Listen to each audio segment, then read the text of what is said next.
Inilah kabar Jawa Tengah selengkapnya.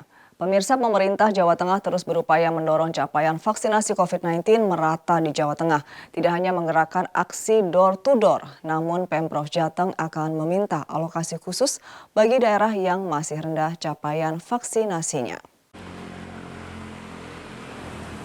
Gubernur Jawa Tengah Ganjar Pranowo meminta kepada Kementerian Kesehatan untuk memberikan alokasi vaksin bagi daerah di Jawa Tengah yang capaian vaksinasinya masih rendah.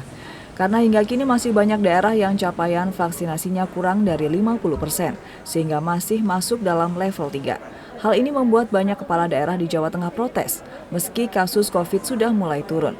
Untuk itu, para kepala daerah yang capaian vaksinasinya kurang dari 50% untuk melakukan perhitungan berapa kebutuhannya dalam sehari agar percepatan bisa dilakukan.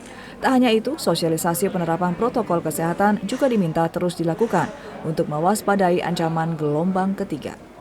Kabupaten kota yang di bawah 50% agar menuliskan atau menghitung berapa kebutuhannya untuk berapa hari, minimal dalam 1 minggu.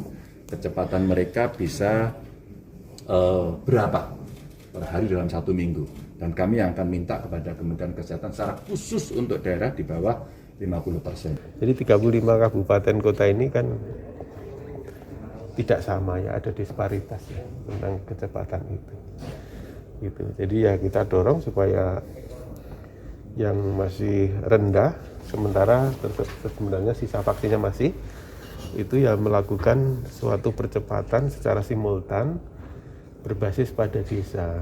Jadi kalau semua desa itu bareng gitu loh ya, ada tim-tim yang ada di desa bareng itu kan tadi cepat sekali. Kalau mengandalkan sentra enggak mungkin ya. Sentra itu kan hanya satu titik, apalagi hanya di kota gitu ya.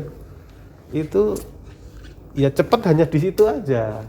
Tetapi cakupan keseluruhannya nggak akan bisa cepat. Capaian vaksinasi di Jawa Tengah sendiri saat ini sudah mencapai 49,38% untuk dosis pertama, sedangkan dosis kedua mencapai 23,69% dan dosis ketiga untuk nakes mencapai 0,48%. Sejumlah daerah capaian vaksinasinya ada yang di atas 50 hingga 122%, meski masih ada juga beberapa yang masih di bawah 50%. Capaian vaksinasi dosis pertama terendah dipegang Banjarnegara dengan 27,76%, Cilacap 29,22%, Pemalang 29,33%, Brebes 29,71%, dan Batang 30,66%. Restu Indah melaporkan.